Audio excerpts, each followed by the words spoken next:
מצאנו שמתחבר בעצם במקרן היה עם נתאים של אפל. קטע מוזר, הזוי, לא יודע מה הוא עכשיו זה. למחשב שלו, רק עם הנתאים האלה של אפל שהוא לא פייר ווייר. אהבתי הקוראים הזה, מי משהו. אני אכתב עכשיו מאוד כמה דקות. אין בעיה.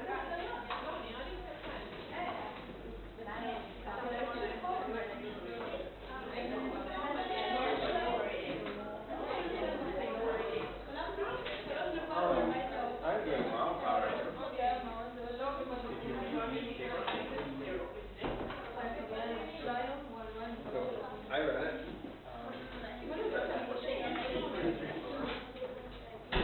I called it.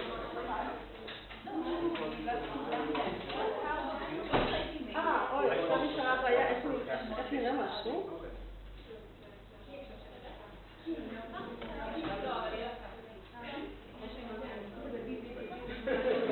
איך תסביר את האור הזה?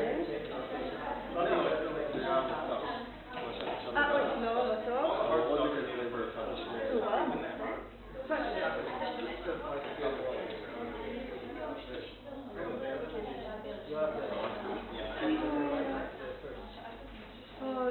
The whole idea is that babies don't have. Okay, almost there.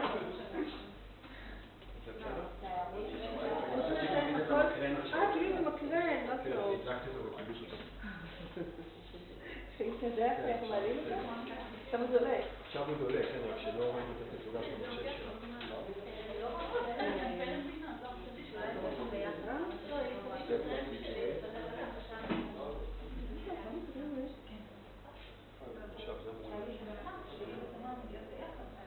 רגע, אתה יודע, יש לי הרגישה שהמחשב שלי לא מחובר. שיכול להיות דבר בקבוק. אם הוא לא מחובר, זה כנראה לא יעבור. כן, זה החלק הקל. זה נראה שלך אבל VGA, לא? יש פה משהו.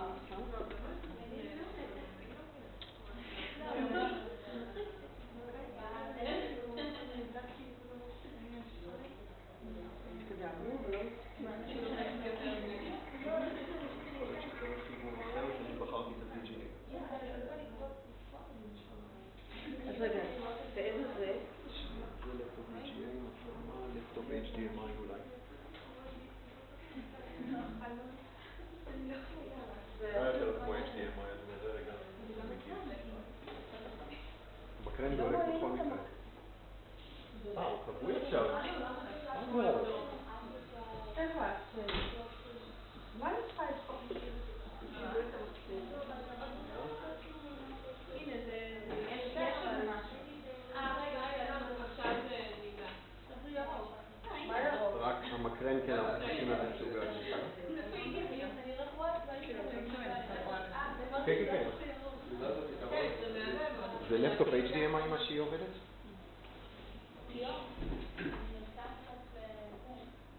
אם לא, אז אני אקרא לי וואו. אני חושב שזה עבד קודם לשברר שנייה ונגענו במה. אוקיי, אני לא רואה את המסך שלי, אבל... כן, אז בסדר, הנה, את עם סוני, נכון? כן, אני רואה סוני, למה לא רואה את שלי? זה כבר בסדר. סוני, עוד מעט נראה את שלי? כן. רק את ניסיון העבר. מה זה הציור הזה? לא להסתכל על המקרן. לא, זה להסתכל על המקרן.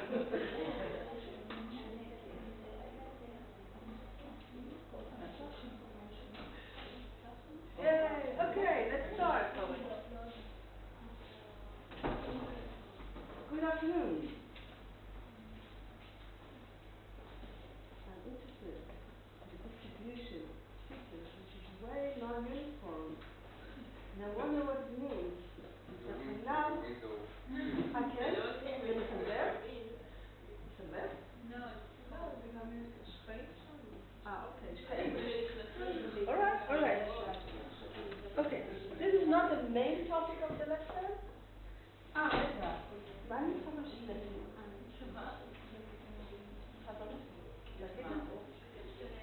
שהשיעור יקליט? שהשיעור יהיה מוקלט?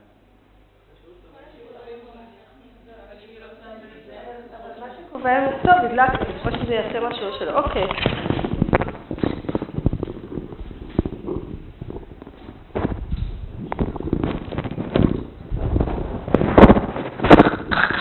Okay, here's the plan for today's lesson.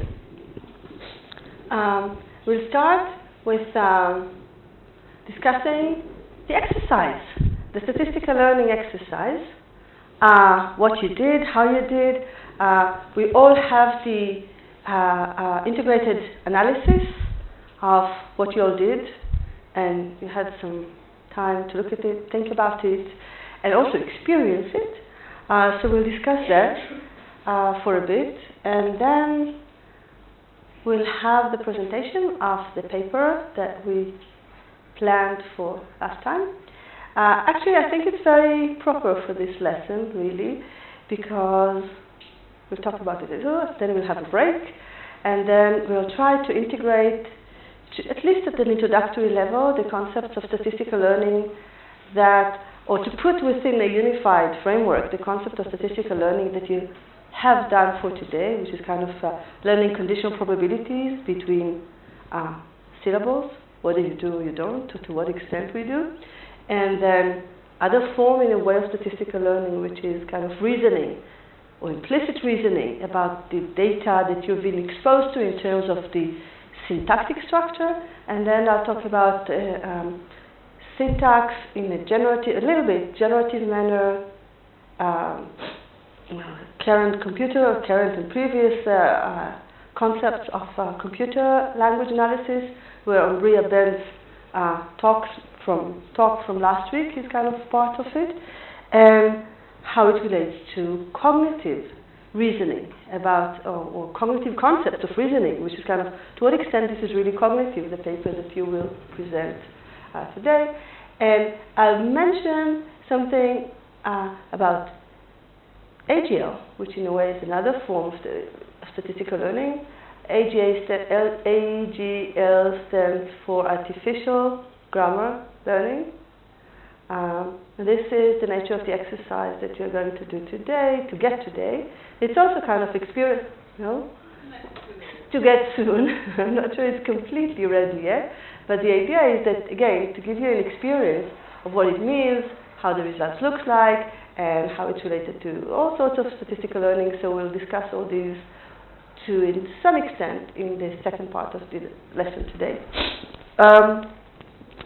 So what did you do? Actually, the idea was to have an experience with the original paper by Safran. So the original paper by Safran, which was published in Science and was about babies, had a very large impact in terms of orienting researchers' consciousness to the idea that babies, and perhaps babies maybe are more than adults. It's not trivial actually to compare babies versus adults' ability to do implicit statistical learning. We have this notion that babies learn very fast, even though it takes them 2 years of experience before they can utter 2 words in a statistically reasonable manner. So I don't know if it's fast or not fast, but it's kind of, you have to bootstrap. So this is part of the difficulties that we're going to address today. One difficulty that is not addressed there is how do you form a notion of the basic syllables.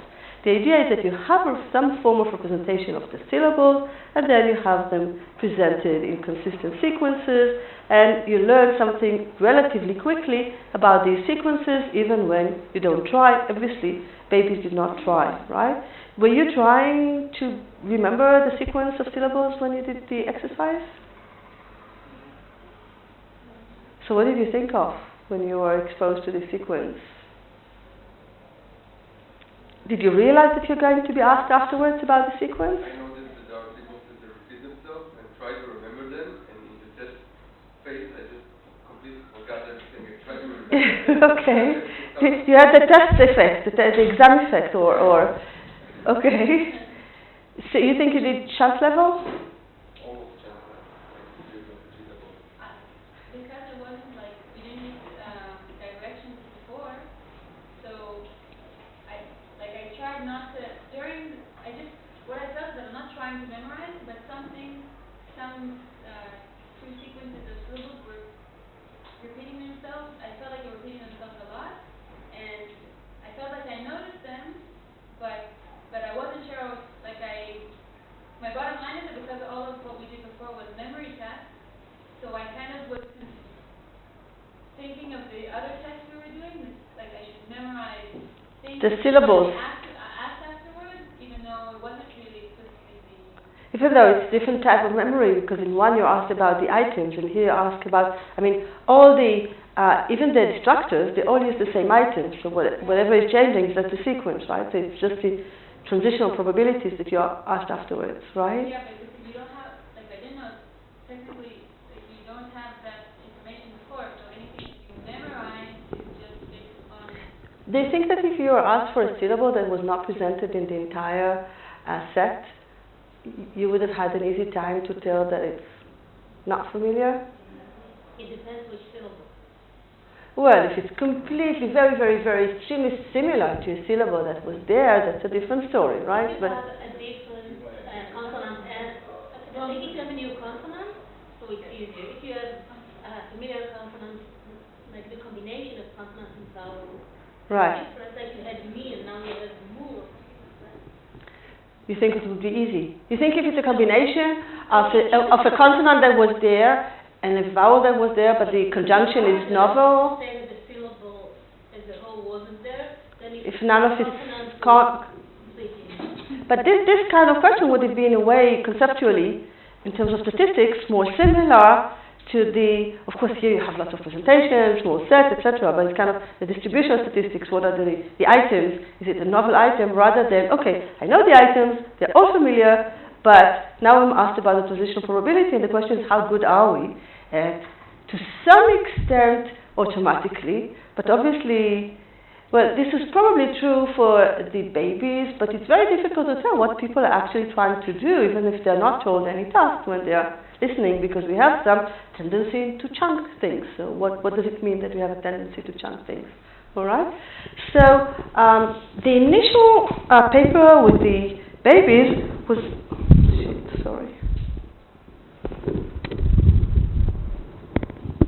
was somewhat easier in terms of smaller statistical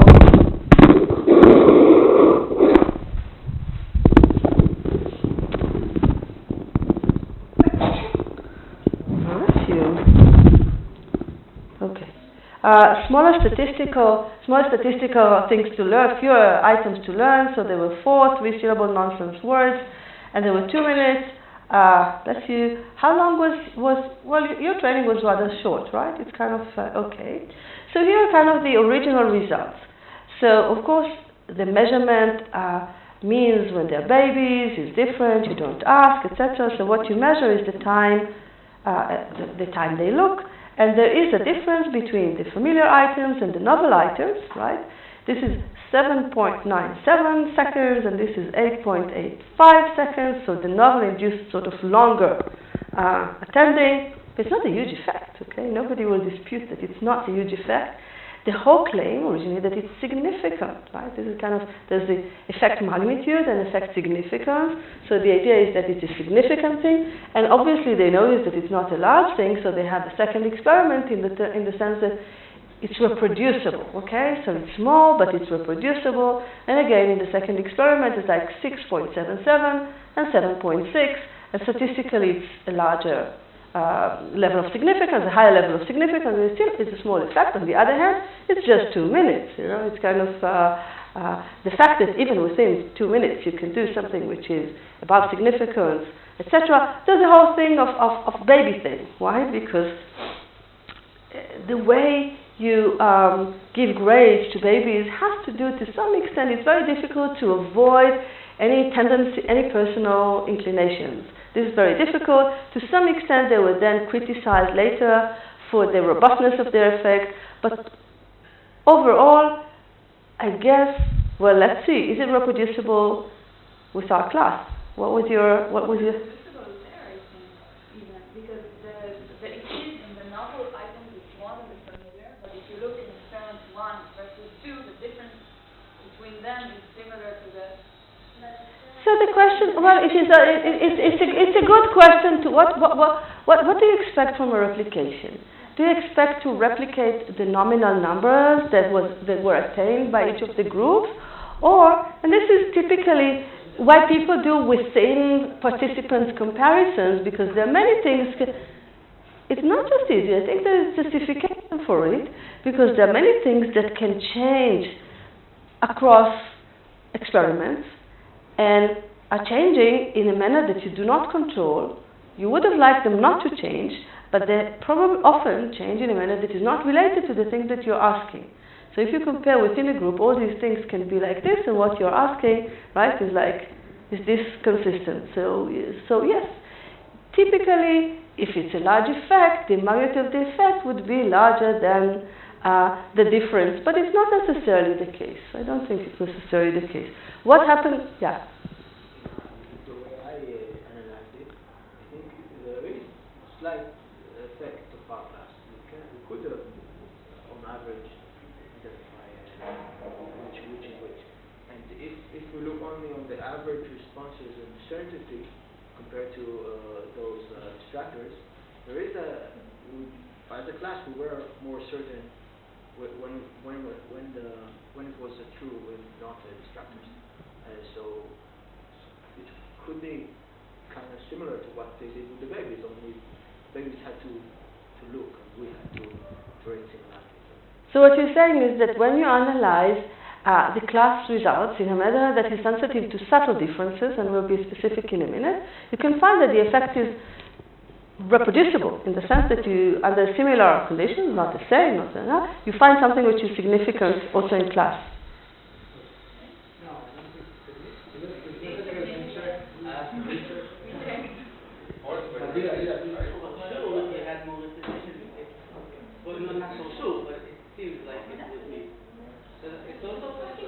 No, the issue of significance, I wouldn't describe significant or not in terms like it seems like it could be. Is it? Okay, so now the question is, it is a small effect, I think it's there, but the thing that it's small effect means just it was exactly the kind of things that we experience when we look at the data, that whether you get a significant effect or not depends on how you analyze the data. If you seek for subtle effects, you can find that they are significant, but if you're very conservative in how you define your criterion, it doesn't pass a very conservative, not in terms of statistically conservative in terms of how certain are you, okay? Obviously, it's not the fact that 7 is for familiar stuff and 1 is for non-familiar stuff, and we chose, and intentionally, so this is kind of class result in 2 different formats. So the way Eva arranged it is that the first 5 were not there, right? 1 to 5 were the familiar words. Okay, 1 to 5 were the familiar words, and the other 1 to 5 were the non-familiar words. Obviously, we would like you to write 7777 and 1111, right? So this is not how you wrote it. So the question is, how do we score 1 to 7, right? We can be very conservative and say, oh, okay, it means that you feel you saw it only if you are 6 or 7 in terms of how you saw it, and you didn't in terms of 1 to 2, which means that at 3, 4, 5, we're not really analyzing because it's gray zone and it could be interpreted either way. If you're very conservative here, then the percent correct is actually quite low, average across class. This is average across. 3, 4, and 5? They are 0? Ignored. they're ignored, right? What did you do with the 3, 4, 5? It's incorrect. Here, it's incorrect. And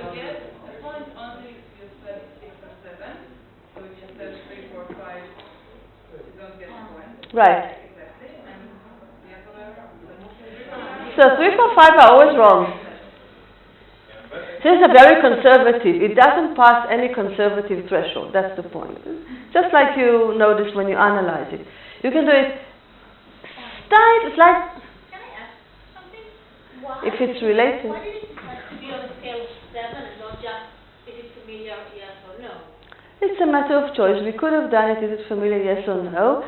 to some extent it's more, at least, I mean, it's more informative, because I'll tell you why I think it's more informative.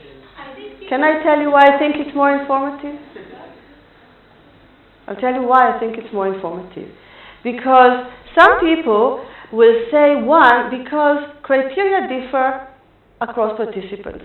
So some people will say 1 only if they're 95% it's there, percent sure it's there. And some people will say 1 unless they are certain that it's not there. If you have 1 to 7, you have an opportunity in a way to probe the differences across participants. So some people will say 4 and some people will say 7. On the other hand, what it gains you is the ability to compare within the same participants to what extent they said 4 for familiar versus non-familiar. So maybe what you will see is not a big difference, but a slight shift between the distribution of their responses for the familiar versus the novel, which is what we are about to see. Yeah, but in order to this, you have to inside each and every participant Yeah. to see if there's an extremist aversion or something like that. We can do that. Yeah. Yeah, I mean, yeah, but it tells us more, because the problem with this kind of analysis is that each participant only answers a very small number of questions. And if all you get from a single answer is a yes/no, a single answer is kind of very dilute in its information. And you don't have many questions, so you can say very, very little about a certain participant. It kind of, you enrich the responses into something which is more analog response, and you can sort of retrieve more information for this response. You agree that this is not utilizing any of the formats? It's kind of an unconservative. Yeah. We'll go on. Okay, so you can be a little less conservative, and you still pretty much chance level. This means that, yeah, if you're in a conservative like 4, you kind of exclude 4, and it's never correct. You don't go beyond chance level. But if what you look at is so it's in a way to some extent an answer to what you were saying, Tamar. If you were just, okay, let's just average separately the responses to items that were there, okay, for each participant. So this is just for the first 5, the average for the first 5, and the average for the other 5, right? And then you look at all the participants, and then actually, the averages are not great. You would have liked them to be 7. However, what you do see is that there are 2 things you can see, okay? If you look at, let's say, just the average, and then we can look at the single participants. The average for items that were there is 5.55. The average for items that were not there is 4.38, okay? So what you can do, if you want to have a subtle comparison, is just the contrast, right? Is there a significant difference, like paired t-test, for instance, there's a significant difference between the series of numbers for existing and the series of numbers for novel items, and this comes out highly significant, okay? So the magnitude is small, but there is a highly significant effect if you look across individuals. The question is, how consistent is it at the level of single individuals? What? No, we had a long discussion about it. Okay. So this, if you could just look, okay, the parity test between these 2 series of numbers, then you find a significant effect, and then you can do something which is not really kind of icky statistics, but gets you a notion within participants. Let's say what portion of the participants have a, it's not a nice thing to do for a t-test or any kind of test. It's not very strong, but to compare the series of numbers within a person for the yes versus the no, if you just look at how many were here higher than here, yes, but if you look at how many, you look at the distribution, then there are about 3, 4 people that show the significant effect. So this is kind of, I think this is very characteristic of this kind of studies of statistical learning, where you get, it's very short, there is a group effect, it varies across individuals. You're not sure whether it varies across individuals with this level of assessment, because different individuals really differ in their ability to learn simple, let's say, auditory statistics, or because it's all within noise level. So overall there's something there that's small, but individual differences are not informative. This will be relevant as next week we'll have Ram Frost as a guest speaker, and he's been doing a lot of studies with all sorts of statistical learning stuff, changing his traditional view of innate phonology, something like that. He's probably better in describing it, with individuals' ability for statistical learning. For example, to what extent differences in how competent or how quick or efficient you are in learning this kind of statistics can tell you how fast a person would be in acquiring a new language. I mean, is it a toy model for something which is more complex? And obviously, language has a lot to it. How much separate dimensions to it is not very clear, and this is kind of the topics of last lesson, this lesson, and the next one. Another thing that is, I think, quite clearly visible is that among the 5 that were low, we have 2 that look, according to the class distribution, that look as if they were not recognized by anyone. You mean, those that are not? I thought you were talking like this one? And the 5. And this one? Yes. So they look very similar to the right, to the non-words, to the 4.7, 4.4, and like this is interesting, no? This is like these are words probably the same sequence, the same amount of frequency, and there is kind of a consistent bias. This is, I agree with you that this is potentially interesting in terms of, first, is it noise or beyond noise? It's difficult to tell here. Second, suppose there is something there. Are there transition probabilities? I mean, are there phonological transitions that are easier to detect, perhaps being more frequent in the language, for instance? Or, and we didn't do this analysis because we don't have actually enough data to do this analysis, or something else that both Eva and I felt, and that was that there is kind of a primacy effect. So like there's something which was, you can't make sure that at every point in time, the probability, even though overall, they all have the same probability because they appear the same number of times, but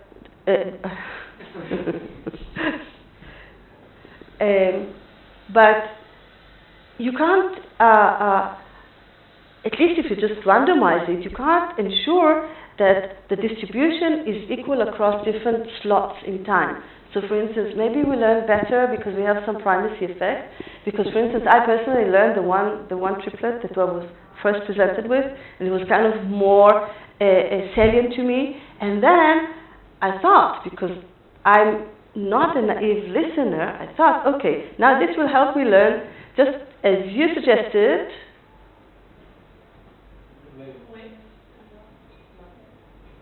Take out here for a minute. No, for the lesson. As you suggested, I tried to use the triplet that I was familiar with because it came first. And I said, okay, hearing where it ends, now there is a new triplet, and I know this triplet. That's what you're saying. I know this triplet. I'm sure it is there because I knew that triplet. So I knew it was there, and I was trying to memorize it. And I felt that it faded out, even though I was trying to memorize it. At some point in time, I had it. But then the other triplet that I got was not this one, was the one which I thought had a higher frequency in the last part of the assessment. So I remember the one that appeared first, and the one which I thought was more frequent in the last part. So I think it raises a lot of interesting questions, which we didn't dive into. There's like, if you have a higher probability within a closer, is it about the number of times? Maybe, maybe not. Or is it about the clustering of, they're never repeated consecutively, triplets.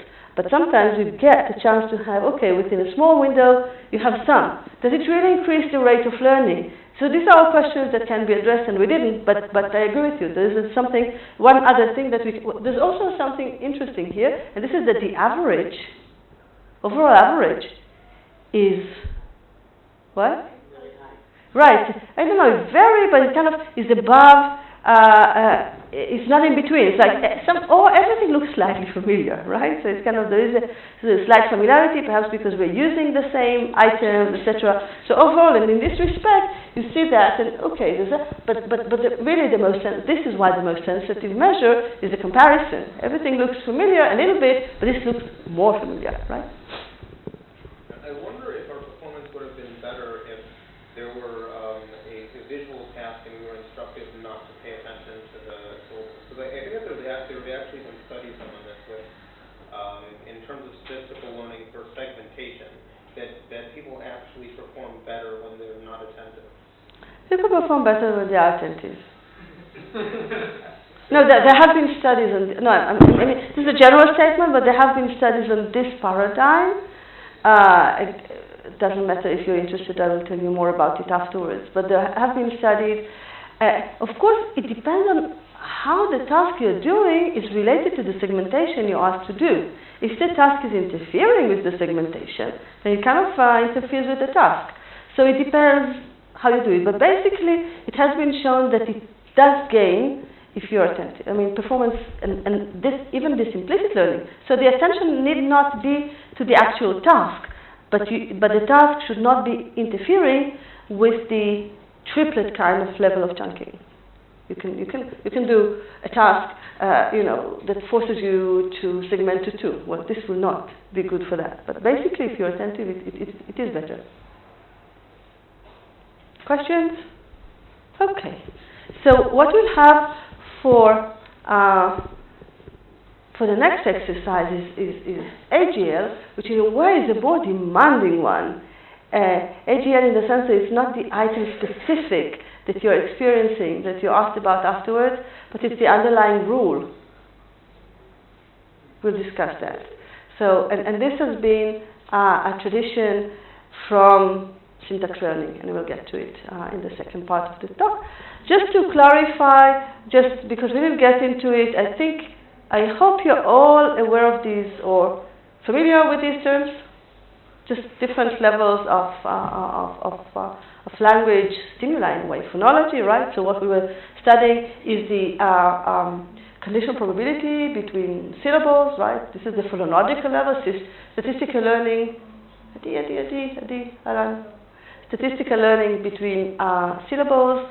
Morphology, right? Morphology is the basic unit that has meaning in the language, and Hebrew, as we'll see also in Ram's talk, is Hebrew and all Semitic languages are very morphologically oriented languages, and this has been exploited a lot in this kind of research. Syntax is what we're going to deal with today. Rules for ordering morphemes and words.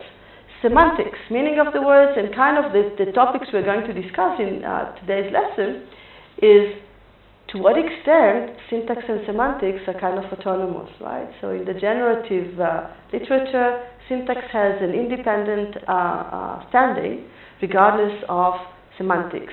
It, in a way, precedes semantics, but can they be really treated autonomously will be something we'll discuss in the second part. Prosody, so how do I state the words, and pragmatics, which is kind of introducing the context for understanding better what is actually being said. So it's not just how we're saying the sentence, what is the syntax and what is the general semantics, but within what context I meant it. Did I really mean what I say, or did I mean it just, the opposite manner, depending on what is the context in which I introduced the same sentence, okay?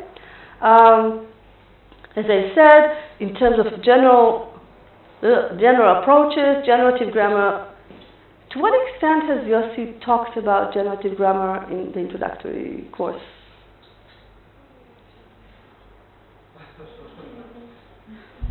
Not much, I gather.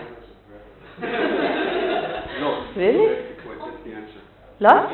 Based on this reply, lots. He's talked about it lots. Yes? No, I didn't understand. Was it? I like the pragmatics. Okay, it's a pragmatic. I understand what you're saying, but I'm not sure I understand how to understand it. So what? Did he talk about generative grammar? Why is it? It's a yes no. It's a yes no. Was Chomsky a name that was mentioned? What did Chomsky do in his professional life?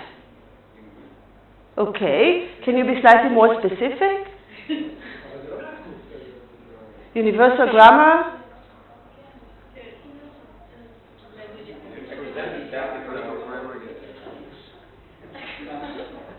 Okay. Trees? Do you know how to make it if you... No, okay. Did he talk about...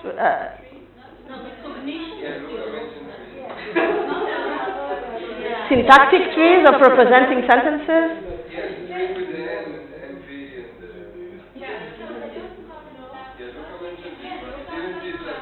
Okay, I need to take measures. So it will end here, don't worry. But okay. So we'll have. I will do. Okay, it's funny because I thought you are kind of, because Yossi is a student of the Chomsky School of Generative Grammar and is a strong.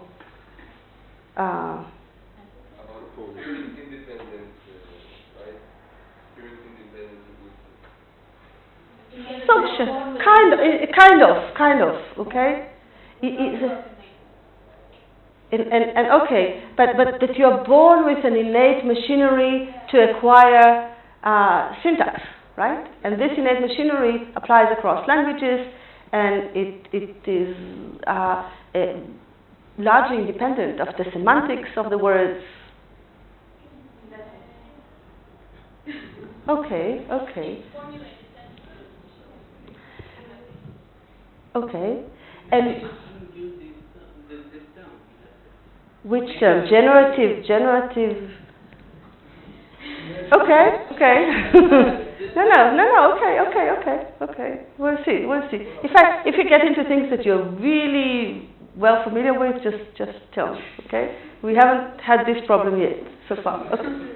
Okay. So if I just divide, in a way, three perspectives of how to analyze language, syntax, and semantics, and the relations between the semantics and syntax in the language, right? There's the structure and there's the meaning, but to what extent are they really independent? And what Chomsky was suggesting is that there is an autonomous standing for syntax, and that we are born with a mechanism which he called which he called universal grammar, which is a mechanism for acquiring language which is specific to language. It does not share the same, it has unique aspects which are not shared in other cognitive mechanisms of learning, and it provides us with the ability to learn syntax. And one of the strong claims for why this is the case, why he claims that this is specific, is something that you will address, but let's just present the problem, what he was calling the poverty of stimulus. And the idea of poverty of stimulus is that the amount of similar stimuli meaning sentences, words, word sequences, that babies, infants experience, are exposed to, cannot explain the level of proficiency, I will be more specific in a minute, that they show at a very early age, okay? They use, I don't remember, you're going to give examples, right? One. A good one, a good example. Okay. So how come, is the boy who is sitting smiling or something like this? Okay. So you will give an example for why it's very challenging to understand how kids at a very early age can generate, and this is the generative aspect of the syntax, generate new sentences in new orders which are not based on sentences, which to some extent maybe, but not on explicit instances that they have experienced, but they can manipulate, sort of, according to syntactic rules, to this universal grammar that is roughly followed in different languages, let's say in all languages, even though they have not had the experience that can explain it, because the examples that they've seen cannot explain or are not sufficient to understand how they have acquired the general rule for, let's say, switching I would just say the one example, the same example just to clarify. I don't think it's a problem if you will repeat it. For example, if I say the boy is smiling, okay, and now change it into a question. Okay, and now this is an easy case, and kids probably were experiencing something very similar. Not exactly the same words. But now, if I say, the boy who is nice is smiling. Now change it into a question. Right. So this is not this is exactly the point. That the claim was that infants do not have enough experience with previous sentences, or they can be often. Maybe somebody has, but in general, do not have enough experience with the previous exposure of similar sentences to realize that the common rule should be that they should not use the first is. In most simple sentences, there's just single is, okay? So they can say, okay, you switch the is to the beginning. But if there are two ises, okay, is and is, which is should you switch, okay? Is it the second? And the second is it's not an easy way. And the claim was that you have not enough experience to form a rule that would say it should be this is, okay? This is the poverty, but still kids do it in a very early age in life. Of course, they had more examples, but actually, as in all fields, there are kind of common examples that are used many, many times, but people can come up with additional examples. So the idea is that they do not have, this is the poverty of stimuli, they generalized way beyond what one can understand based on their actual experience, okay? So how can they generalize? They have an innate machinery that has assumptions. For example, that language, syntax of language is arranged in a hierarchical manner. Why does it help you in this specific example, in this sentence? The boy who is nice is smiling. What would be the general rule if representation of the syntax is hierarchical? You say, okay, the boy who is nice is smiling. This is, let's say, one unit, and this is smiling. So in this case, you can say, okay, it is the is of the main sentence, which comes naturally if you have a hierarchical representation. But how do you know that one should have a hierarchical representation? How are hierarchical representations formed in the first place? According to Chomsky, this is part of your innate machinery, which is to a large extent specific to language. Okay, this was the original, and there has been thousands and thousands of papers discussing the concept of poverty of stimuli. Okay, yeah. I think the thing that you're saying that's specific to language, I think this is not specific to language. This is true for vision. This is true for audition. This is true for everything. I don't know if by induction, vision and audition is everything, but it's not specific to. But it's not specific to language. I agree with you. So why can't it? So if it's not, maybe it's a general. There's two issues. First, I agree with you. Second, I'm probably not the best person to represent Chomsky's view of syntax because I'm not sure. There are probably worse people than me, but I'm not sure there are too many. But I share my notion with you. That the claim that it's hierarchical, okay, I agree.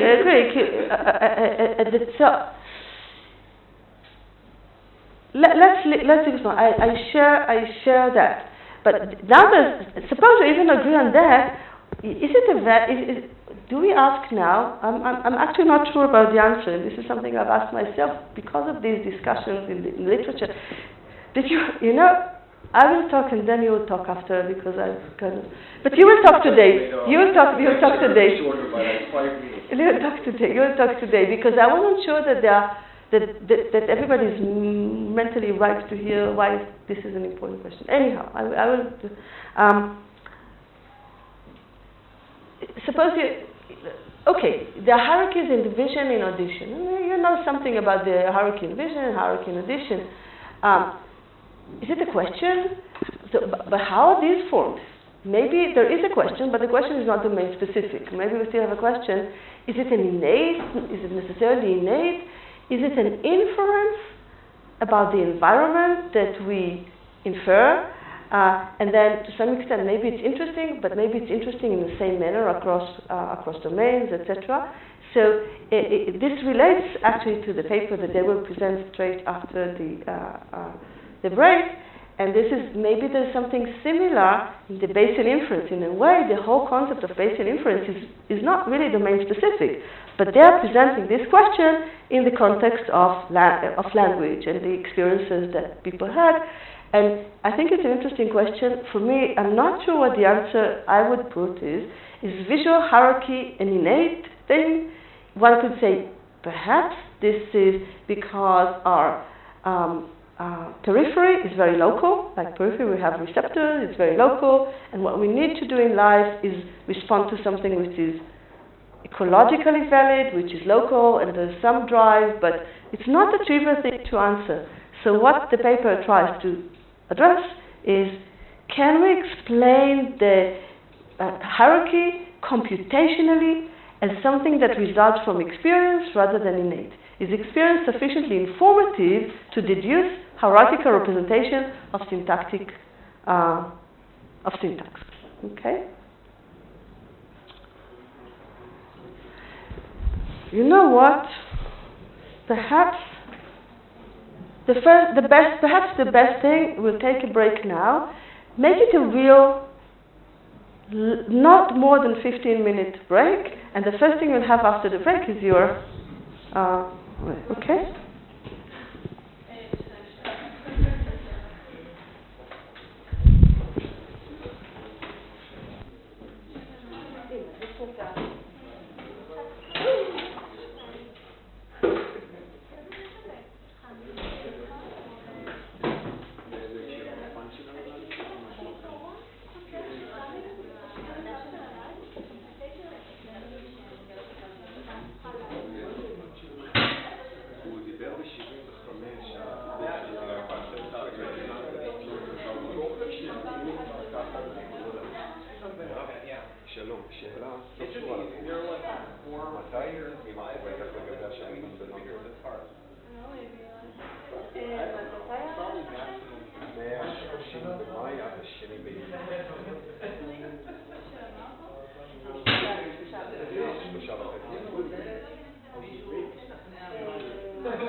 נתן לנו גם, הוא אמר כן, הוא אמר שיכול להיות שישתנו לו התוכניות בגלל סיבה דומה ישירה.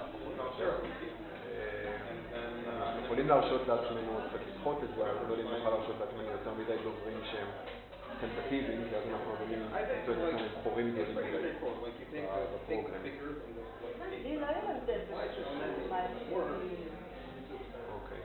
את יכולה לבחור פה, זאת אומרת, העניין הוא כזה, אנחנו מחלקים את זה בעיקרון לפיזיקה, ביולוגיה וקוגניטיב סיינס. זה מקום שלך די ברור, אני חושב, בתוך האישה הזאת, לא? הייתי אומר קוגניטיב סיינס פשוט. הדבר היחיד שעדיין לא החלטנו זה איך אנחנו מפזרים את זה בין היום, זאת אומרת, איזה יום זה פיזיקה, איזה ביולוגיה, אבל הזמן הוא אותו זמן, זאת אומרת, פשוט הנחתי שאת עשויה למצוא את עצמך בחצי השני של השנה בלונדון.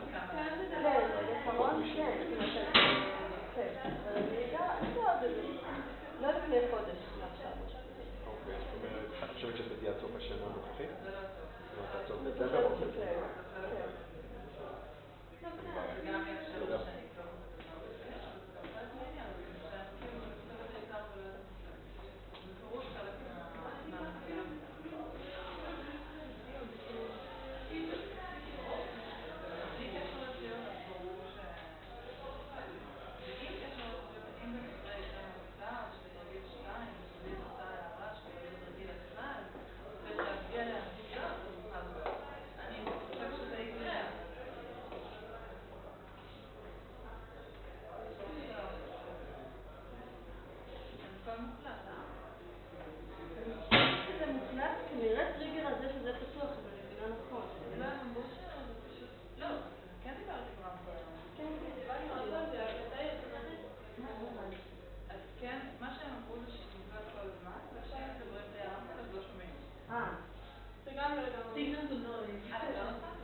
First of all, the pictures don't look very similar to us, but we tried. That was Noten's choice. Anyway, before we get started, sorry. Just because I was with you guys in the previous course and knowing how much you love philosophy and linguistics, it's going to be both today, right? But mostly philosophy. Okay, so Mirav basically gave us a great introduction before, so we can make it shorter maybe. But basically what the main aim of the paper is basically to ask whether a learner, with the assumption of that learner is able to represent hierarchical phrase grammars, infer that hierarchical phrase structure is the best way to describe natural language syntax. Again, we're talking syntax here, not meaning, without requiring any specific innate language-specific faculty or knowledge. What they're trying to do here, the authors, Forrest, Tenenbaum, and someone else, is to basically call into question the modern poverty of stimulus or POS argument for innate language-specific knowledge. I'll talk more about this argument in a second, but that's roughly the idea that Mirav described before about the poverty of evidence or experience we have, based on which we need to then generalize specific behaviors. So what's the main move that the authors are making? We're considering an ideal learner, which is equipped with two powerful domain, and this is important, domain general capacities. The first one is basically representing structured grammars of various forms, linear grammar, hierarchical phrase structure, and other types of grammars. And the second one, and that's where the Bayesian framework comes into place, engaging a Bayesian engine for inference over such representations, computing probabilities from observed data. The fun part is going to be done by Noten, who needs to explain that part. So basically what they're trying to show is that if an ideal learner such as this is shown to correctly infer hierarchical phrase structure as the best way to describe at least many cases, and again, many, not all of them, in natural language, then there's no reason to presuppose innate language-specific knowledge. We'll talk more about that in a second. And positing a powerful Bayesian inference mechanism allows us to study how learners can select from amongst multiple a priori possible representational alternatives, the one that best fits observed data, rather than assuming that learners can only select hypotheses based on their consistency with observed data. So the alternative is basically we can only generalize from the data that we've observed thus far. What are some of the assumptions that they're making here? Children have the capacity to represent multiple types of grammar, linear, hierarchical, etc. Learners evaluate grammars with explicit symbolic structure. Now there is a very short debate, or very short discussion, I should say, in the paper about the debate that took place in the late 80s, basically, when connectionist computation was basically presented as an alternative to symbolic computation and working with explicit representations versus not. But they say that proponents of the POS argument basically accept that assumption as well, and so they don't need to take a stance. Another assumption, the learner can effectively search over the space of all possible grammars to arrive at near optimal hypotheses. And here I think it connects with the comment that Mirav made last week about cognitive capacities and the fact that after all we are cognitively limited in the resources that we have to use for doing such things.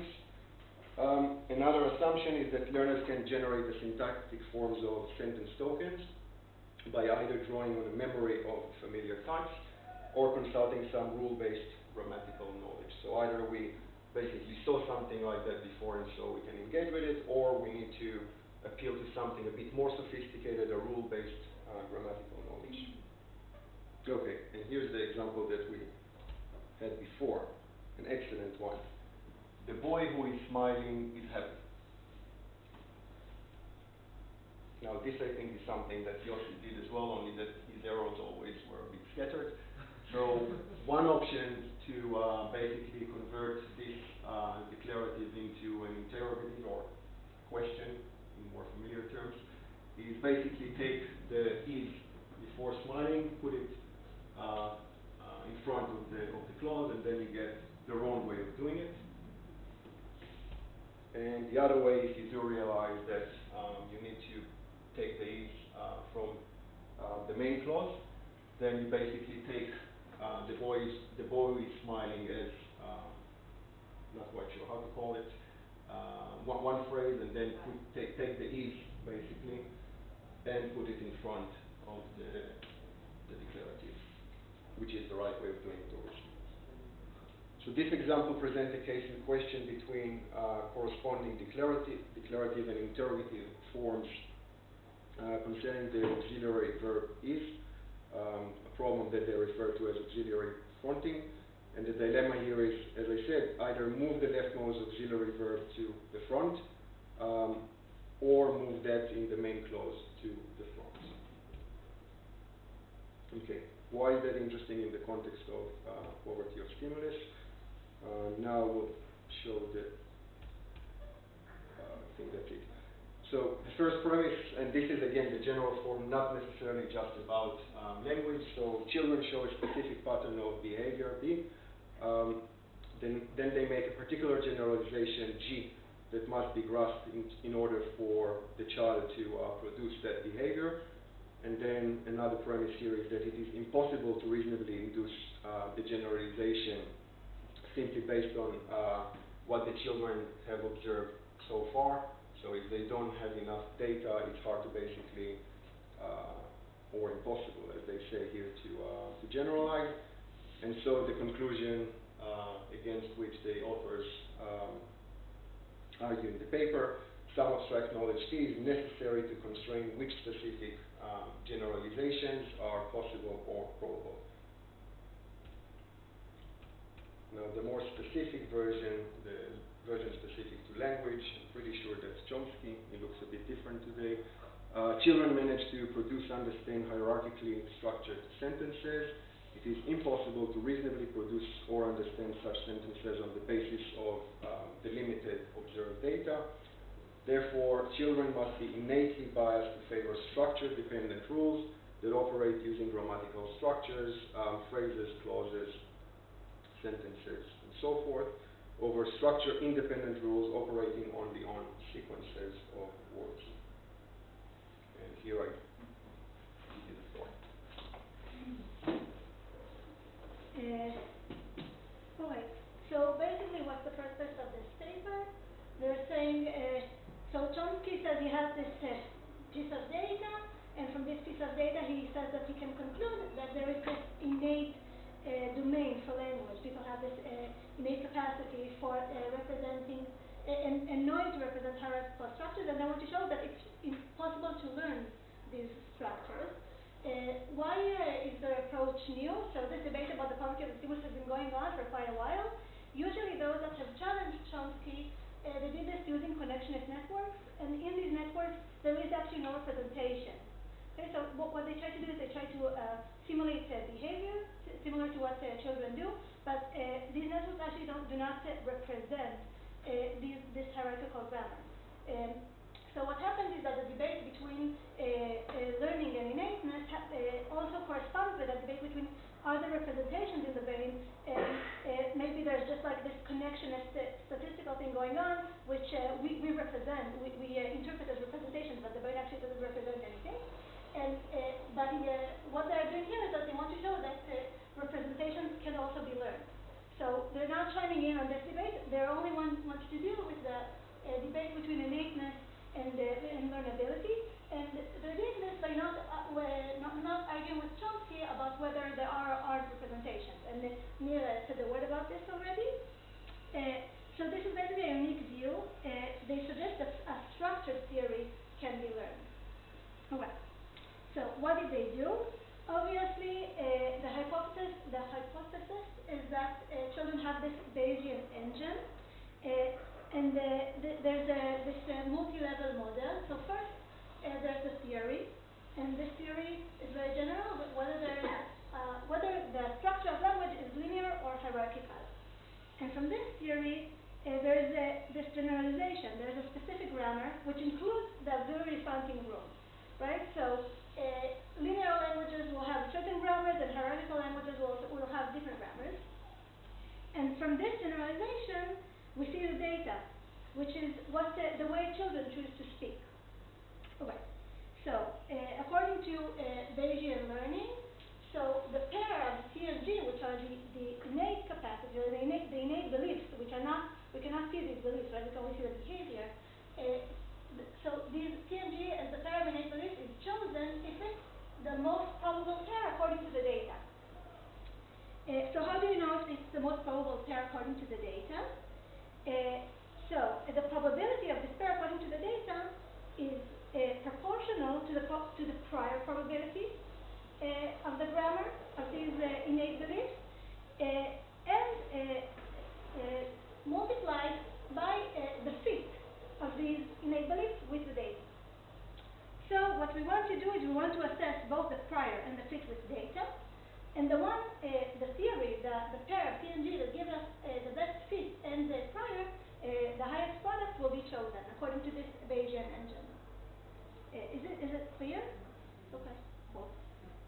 Alright, so basically they're dealing with two general grammars. We only put the two important ones here in the table. So there's hierarchical structure and linear structure. Hierarchical structure, so I think I didn't take Kozinski's class, but I guess you learned a little bit about this? No?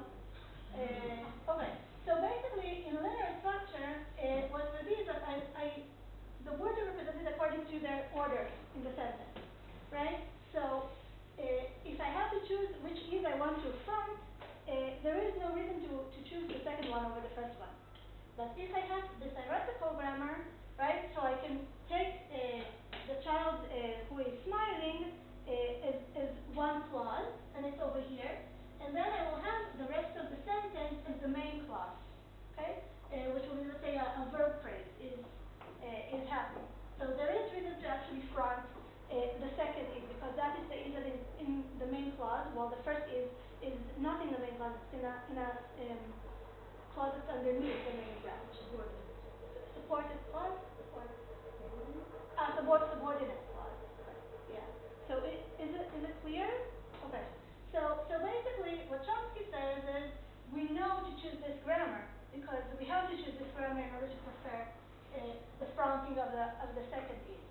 And he says that it has to be innate. And what they're doing in this paper is they're comparing these two grammars. Okay.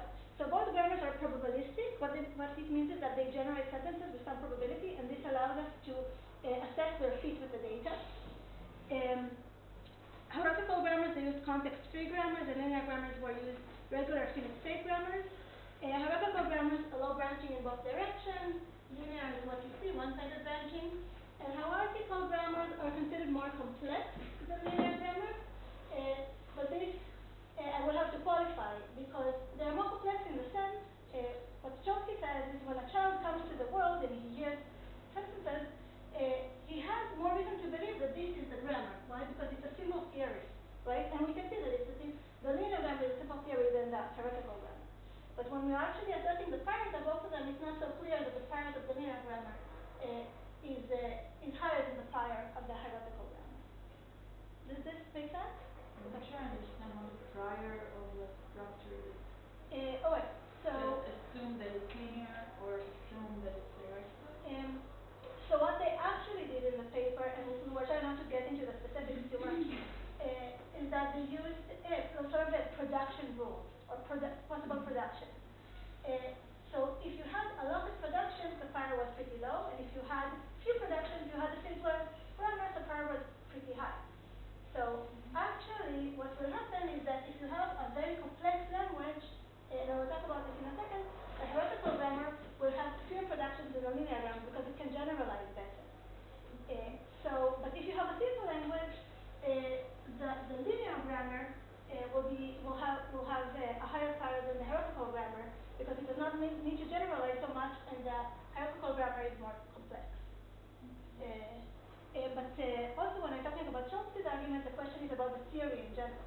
is the question of whether the theory is complex or not.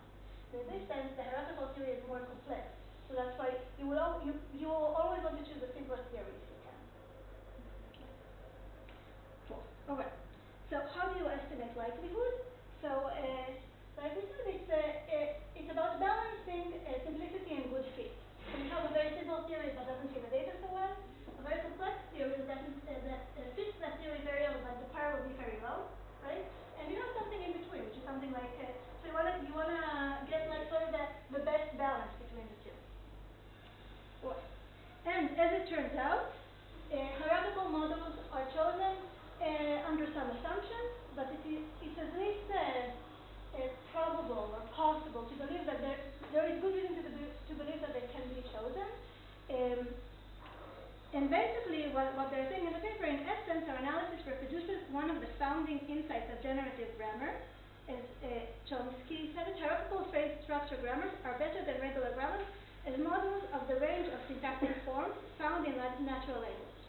So what they're saying basically is, look, this is not very surprising, right? Because we investigated language and we found out ourselves that hierarchical grammars are better. We know that hierarchical grammars are better. But why is this interesting and innovative? Because they were able to show this from a very small corpus of language. So they used to test the fit, the corpus of language that the children hear.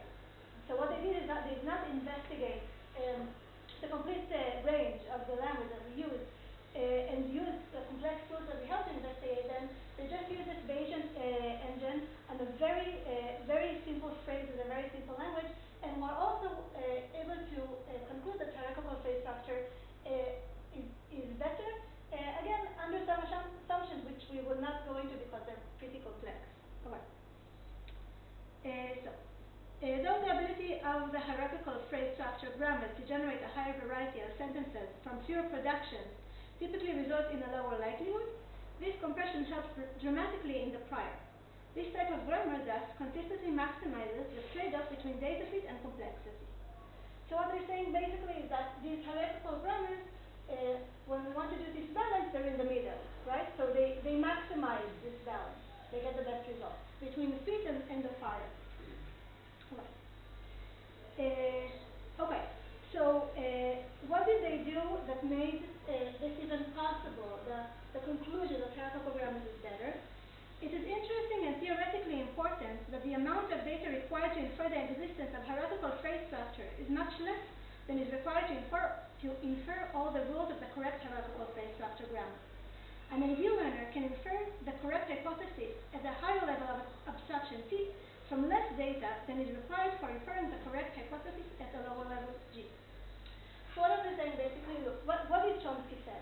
He said, look, children, they don't hear these very complex sentences. They don't hear this auxiliary fronting of these complex sentences. They don't have the data to know how to do this, to know how to do auxiliary fronting. So they cannot learn this. The only way for them to know this is if they have this theory about hierarchical structure. But what they're saying is, look, these children, they don't need to learn this generalization. They don't need to learn auxiliary fronting. What they need to learn is that grammar is hierarchical. Right? What they need to learn is something more general about grammar. And this, they actually can learn from the data that they have. So by showing that learning is not about this simple generalization, about the single generalization, by showing that learning is about the theory in general, they show that it is possible to actually learn the theory.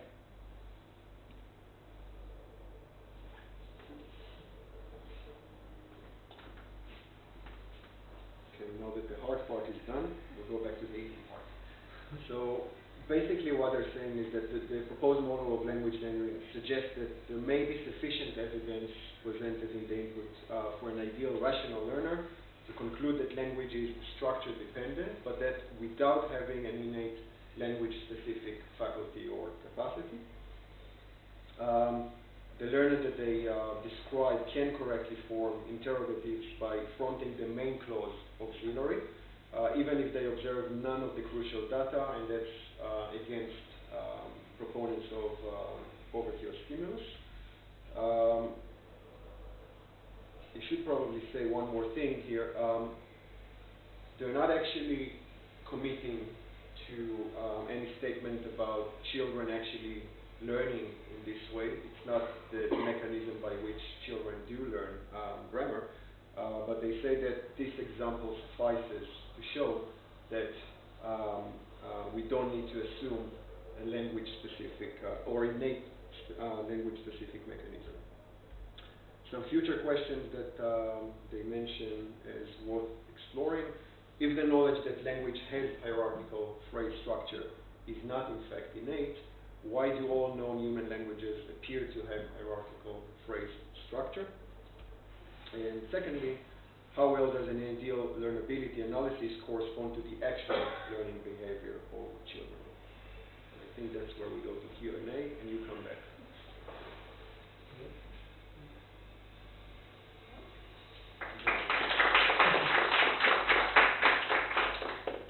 Questions?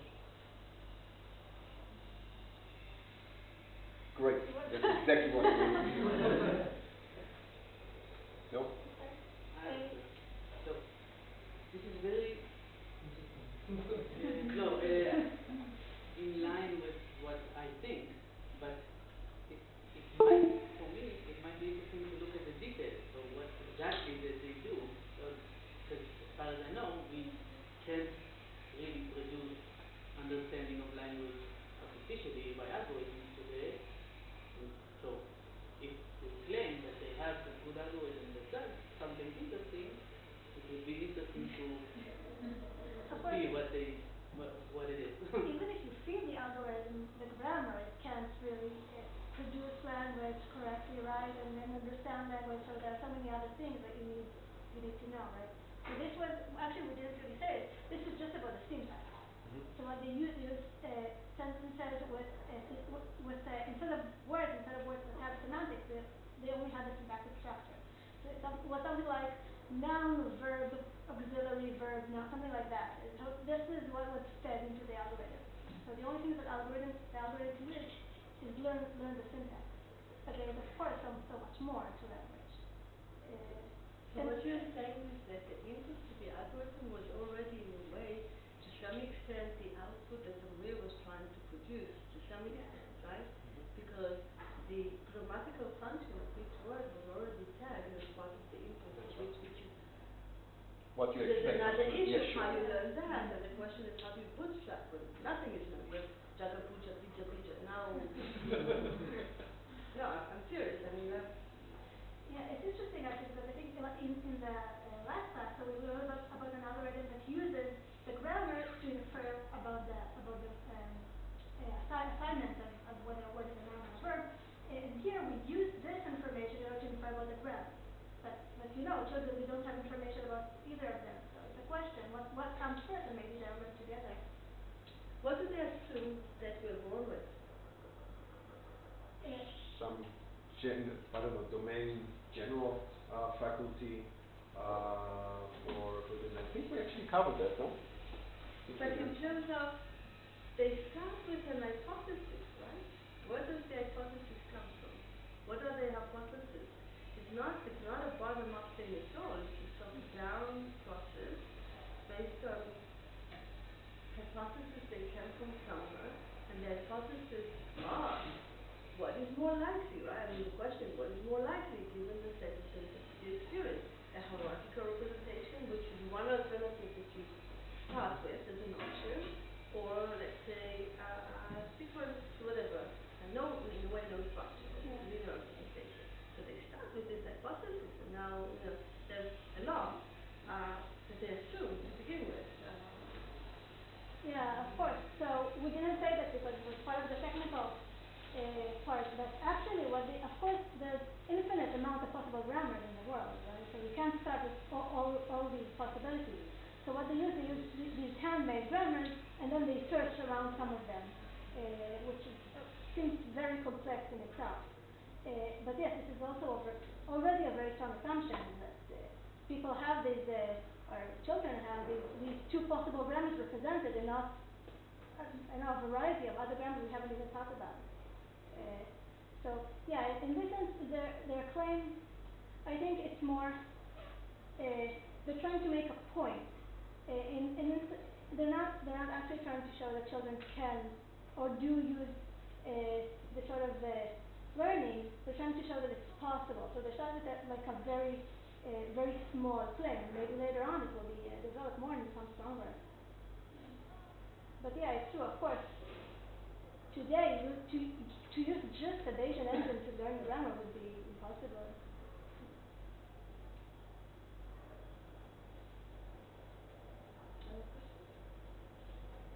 Thank you. Thank you.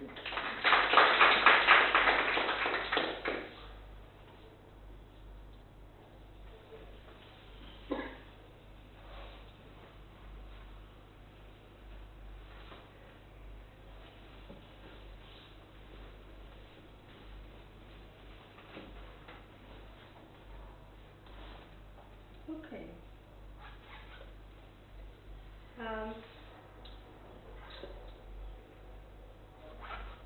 We have like 15 more minutes in which I'd like to, you mind following the kind of discussion and you mentioned very briefly that this is a potential the deep division to linear grammar in a way that all you have is like the actual sequence of words with no deep structure in it, versus hierarchical grammar, and where this what it means, and the question of, I hope we get to it, the question of, or the assumption that all human languages are hierarchically structured, but none of the non-human languages, if there are such, are hierarchical, and that perhaps it stems from a basic, I don't have to call it cognitive, or anyhow computational limit. Okay? And one of the interesting things I think that Chomsky did is, well, let's say the hierarchy, we're talking about hierarchy, right? Right, that the subject, the sentence, noun phrase, verb phrase, etc., etc. And we're not interested in the details of the language, but the nice thing about it is the attempt, I mean the elegance. I don't think it's, I sympathize completely with the view that it doesn't mean that it's cognitive, but the elegant part of it is coming. Sorry, what do you mean by it's not cognitive? The formal representation, what I'm about to say, Okay. the attempt to create formal grammar, which in a way, I will show you in a minute, was tightly related to formal processes of language analysis at the time worked on in computer science, which means that you have a limited set of rules which kind of fully defines what is valid, how to produce a language from its input, from its potential input symbols, right? So it's kind of a very formal system. And the idea was that grammar, innate grammar, provides such a formal system, right? You can define, and the attempt of linguists was to well derive this set of rules, and there's a level of set of formal rules that is consistent across languages. There's some deviations which should be dealt with, but as a basic, this is the universal grammar, set of formal rules that define what is valid, what are the operations, what are the operations that you can do and you cannot do on words. And this is a limited, finite set of rules which allows an infinite number of sentences to be generated. And they all fall is formal grammar. Okay? That was the idea. And what was and he started like these trees could be defined in this kind of, okay, a sentence can be a sentence has to be structured from a noun phrase, a verb phrase could be verb plus noun phrase, etc., etc. So you can define, this is kind of a definition of the hierarchy of the tree in a set of rules, right? Okay? Question? Okay. So this is the idea of formal language theory and grammar. When the context is not given, often called the formal grammar for clarity, is a set of production rules for strings in a formal language. The rules describe how to form strings from the language's alphabet that are valid according to the language's syntax. The grammar does not describe the meaning of the strings or what can be done with them in whatever context, only their form. It is interesting because this, of course, is very different than the basic approach that Henri presented, right? What Henri was trying to do is use the meaning as the meaning in terms of the grammatical function of the word and vice versa, right? The statistics and the meaning, these are not independent. Here the idea is to form a very nice structure which has an independence from the symbols that are actually presented and is sufficient to define a language, okay? So formal grammar consists of a finite set of production rules, and actually this kind of formal grammar has levels of complexity, and this has to do with the kind of division that you were kind of roughly mentioning. This is the hierarchy that Chomsky addressed, and the nice thing about this hierarchy, and I will just address the lower two levels of the hierarchy, is that this is how he analyzed language, human language, and he mapped it to formal language processing by automata. Okay, I will show you what it means. And the idea is that there is a very, very basic level of language, which in a way is kind of the linear structure of the language. And this level is called regular grammar. I'll give you examples. And this level of grammar can actually be fully produced by what is called finite state automaton. What does it mean, a finite state automaton? It's an automat. I will show you an example in a minute. But the point is it has a finite number of states, okay? But with this finite number of states, you can generate an infinite number of sentences, but the level of complexity is limited to this kind of grammar. This is a grammar that has no hierarchy. I will show you in a minute. In order to allow a grammar that has hierarchy, this is called the context-free grammar, which you just mentioned in a manner. And the claim of Chomsky is that all human languages are at least context-free. They allow the potential to be hierarchical. He has shown, I will show you in 2 minutes, that this cannot be attained by this kind of automaton, which can form a lot of examples. I can show you examples. For that, you need some extra level memory. Why do you need some extra memory, right? Finite set automaton does not remember anything before the state is there now. I'll give you an example. And the whole point, are you with me? Okay. And typical human languages can have higher level of syntax, higher level of hierarchy of syntax, but I will not address it. All I want to show you an example is this formal, very elegant analysis of the difference between regular grammar, context-free, and its mapping to an experimental question asking whether animals can have context-free grammar, whether animals can have a grammar that has hierarchy. The answer is probably no, but I hope I can give you the rationale to understand that. So for example, just a very simple, what is a finite state automaton? So these are two states, right? S is for state, S1, S2, it's finite, finite is 2, they're just 2, but the whole idea is that it can produce an infinite number of strings, right? The AGL that you will be practicing is a case of kind of finite state automaton. You'll be trained with the strings, and the question is whether you can generalize the strings that can be produced by this automaton. Namely, they follow these rules because they can be produced, but you were not presented with this specific example. Can you generalize? This is the question. We will discuss it because you're going to do the exercise, and we'll discuss this when you present it. But what does this automaton do? So it has a start state, okay? It starts with a specific state, as it's defined, an accept state, which is an end state, okay? End state is typically just denoted by 2 lines. So what does this do? What is the rule that is actually embedded in this automaton? Any minor number, right? What? It can be here forever, right? But it can also end. It can only end in S1, right? So it can or right. If you have as a 0, it goes here. If it has 1, it remains here. This has a 0, it goes here. This has 1, it remains here. What is the rule that is implemented here? Can anything go? Any series of zeros?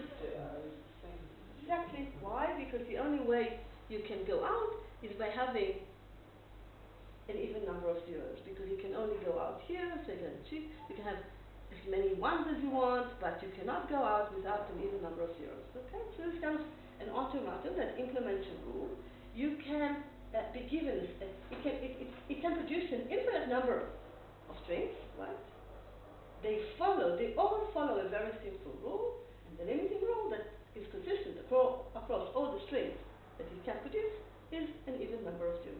Okay? This is kind of an example. Forget it. How is it relevant to language? Okay? Now let's do a simple finite state automaton, but the input will be words rather than zeros and ones. Okay?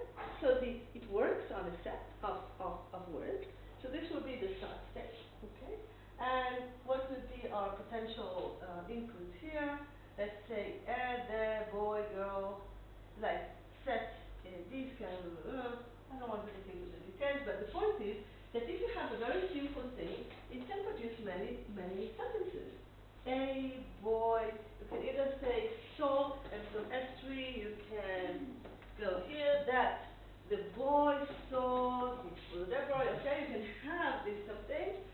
Loop, you can have a loop, doesn't mean then something that is repeated, or if you have bought and drove, you go to this one, and you have bought, whatever, drove the motorbike. And this is something where you enter, okay? So the point is that it can produce with a limited set of inputs, you can loop into it, and you can do it again and again and again. What can it not do? Okay? So it produces lots of strings, lots of potentially interesting, but these are all regular syntax. And the thing that is regular syntax does not mean that it cannot add parts, but it cannot do embedding, hierarchy. Why can it not do embedding? Let's not do that. What is embedding? What do you have to do in embedding? Okay? And this is now just to give you the flavor. Let's go to the formal issue of state, of this finite state machine. What do you need in order to do embedding? You need to be able to match the exact number of items, let's say A to B, or putting this in a different way.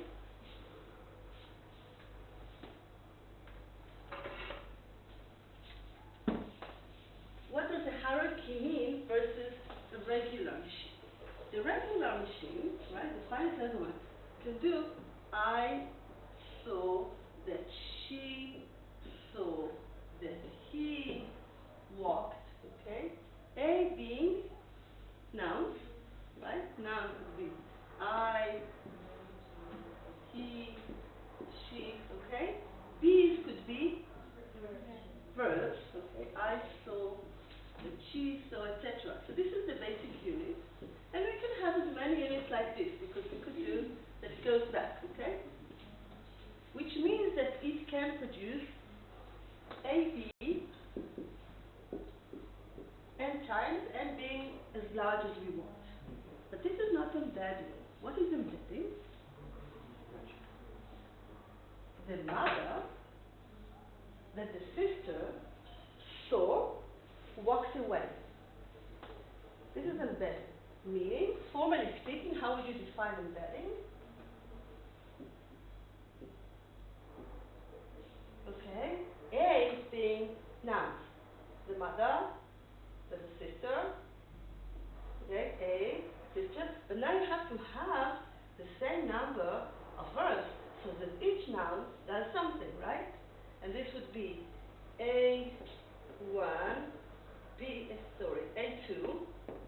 This would be B2, B1, exactly, right? Or and A1, A2, A3, B3, B2, B1. So you have to have a machine that can have this depth of matching A and B, right? This kind of finite state automaton, I don't need to prove it here, has been done, so the idea that you match it, you have these proofs, cannot provide this kind of depth analysis, depth hierarchy. In order to have this hierarchy, what do you have to add to the finite state automaton to do that? Stock. So this is a kind of a tricky business. What is the minimum thing that you have to do? Because you have to be able to match the number, right, of A's to the number of B's. On the one hand, you can just have a count. Formally speaking, you just have a counter, right? You need something to count that the number of A's here is equal to the number of B's here. So this is kind of the minimal requirement, does it mean that you understand? No, because you have to couple them together. So it means at least that you can match the number of items. Does it mean that you understand? This is a tricky business. Typically, it has not been tested in this kind of studies. Just to give you just an example, so regular finite state machines can do dad saw that, mom saw that, daddy talked, okay, A, B, context free, Danny that mom saw walked, or whatever, the guy that mom saw walked, okay, this is the difference.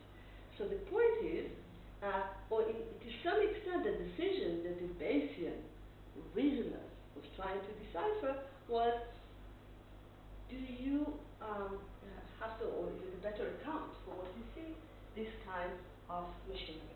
The claim that Chomsky made, this is a formal claim, was that all human languages have this form, this formal form, this syntactic formal form, that can be formally matched into a specifically, at least some level of complication of these machines, whereas animals can only do that, okay? So the nice thing about it is it was stated as a very formal argument in terms of dissociating in a way the complexity of human language from the complexity of animal language, okay? How can we test such a thing? So first, okay, what you're going to test for yourself in the exercise at home is the regular grammar, okay? AGL, this is a project. We're going to replicate another, in a way, I think, traditionally interesting study that was aimed to assess to what extent humans are good at learning regular grammar, right? This is kind of finite state. The strings that are produced by these finite state automatons, right? And you're presented with a specific set of strings, how well you identify the strings that have not been explicitly presented as part of the rules that you have been presented with. This will be your exercise. It's just an example, right? So you can produce it. It's a set of examples. You can, right? Can you see that it's the same kind of format? This will not be specifically your exercise. This is just an example. Is it? Still thinking about it. I didn't think so. But that's the idea. This is an experiment. This is a study that was promoted by kind of Chomsky's spirit, but it was not, of course, it was not his kind of doing, but it's like, how good are we at learning artificial grammar? And just one last thing I want to say, can we show that animals, what would be the experiment? Here is the experiment. Based on this thing, so this is a famous experiment. It was conducted by the Hauser group in Harvard. It was published in Science. I'm getting into all these details because several years down the road, Hauser, have you ever, anybody of you heard of Hauser? So there's a, not Hauser, it's not, it's right.